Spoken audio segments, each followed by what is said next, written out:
పిఠాపురం నుంచి పవన్ కళ్యాణ్ ఎమ్మెల్యే గారు కూడా మాకు ఏం న్యాయం చేస్తారు? ఆడవాళ్ళకి ఏదైనా ప్రాబ్లం అయితే నేనున్నాను మీకు అండగా అని అన్నారు కదా. ఈ రోజు మేము అందరం ఆడవాళ్ళమే వాలంటీర్ల కింద చేసిన వాళ్ళం.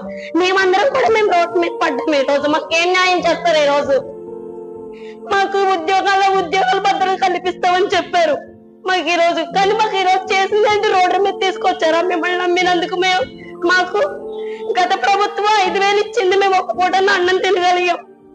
ఈ ప్రభుత్వం మాకు చేసిన న్యాయం ఏంటి? రోడ్డు మీద తీసుకొచ్చిందా? ఇందులో ఎంతో మంది కుటుంబాలు ఉన్నారు, పెళ్ళైన వాళ్ళు ఉన్నారు, పెళ్లి కాలేని వాళ్ళు ఉన్నారు, అందరూ డిగ్రీలు చదువుకున్న వాళ్ళు ఉన్నాం. మేమేమైనా దేశద్రోహులమా లేకపోతే చదువులేని వాళ్ళమా? మేమందరం చదువుకున్న వాళ్ళమే కదా. మాకు ఉద్యోగ భద్రత కల్పిస్తామని చెప్పి మీరే కదా చెప్పారు. మేము ఎవరిని అడగలేదు, మీరే కదా మాకు వాగ్దానం చేశారు, మీకు ఉద్యోగ భద్రత కల్పిస్తాము, మీకు 10,000 రూపాయలు చేస్తామని.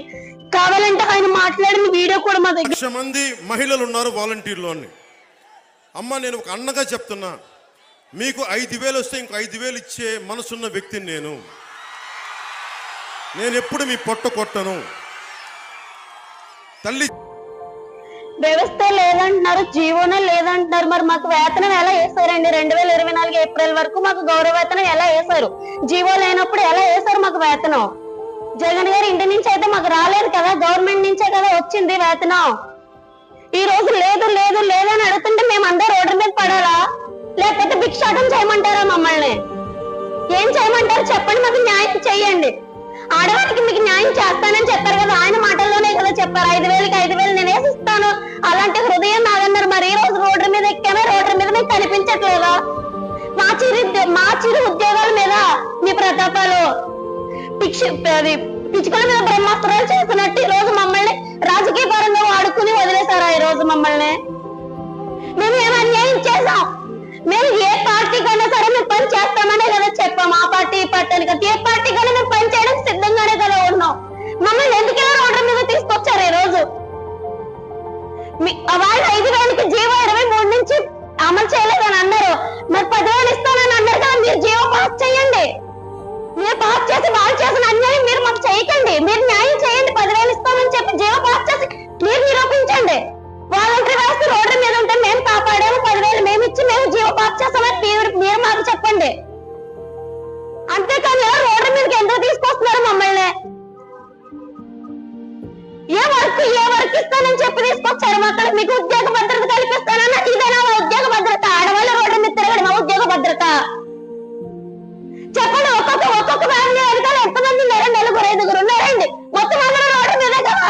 ఈ 2,65,000 మంది మీకు ఇస్తారేయడం అంతా. మా వెనకాల ఎంతమంది ఉన్నారు? మా వెనకాల మా కుటుంబాలు లేవా? మా గోడ మీద అర్థం అవ్వట్లేదా?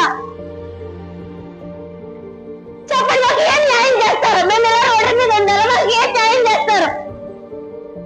పిఠాపురం నుంచి మిమ్మల్ని గెలిపించుకున్న దేనికి సార్? మేము ఆడవాళ్ళకి భద్రత కల్పిస్తాను, ఫిజికల్గా అయితే భద్రత కల్పిస్తారా? మానసికంగా మమ్మల్ని ఆడుకోరా? మాకు ఉద్యోగం లేదు, వాలంటరీ వ్యవస్థను రద్దు చేస్తామని అన్నారు. మాకు జీవో ఇప్పించండి. మీరు 10,000 ఇస్తానన్నారు, జీవో ఇప్పిస్తానన్నారు, ఇప్పించండి. మాకు ఉద్యోగ భద్రత కల్పించండి. ఆ ప్రభుత్వం చేసింది, ఈ ప్రభుత్వం చేసింది, అన్ని ప్రభుత్వాల కోసం మమ్మల్ని వాడుకుంటున్నారే. మేము మనుషులం కాదా? మా చిరు ఉద్యోగాల మీద మీ ప్రతాపాలన్నీ. మాకు దయచేసి న్యాయం చేయాలండి. ఆడవాళ్ళందరూ మేము రోడ్డు ఎక్కువ ఉన్నాం. ఈ రోజు మాకు న్యాయం చేయండి. మాకు భద్రత కల్పిస్తానన్నారు, మాకు భద్రత కల్పించండి. మా ఉద్యోగాలు మాకు ఇప్పించండి. 10,000 వేతనం చేస్తాను. మేము వచ్చే మిమ్మల్ని అడగలేదు కదా. కోట్ల జనాభా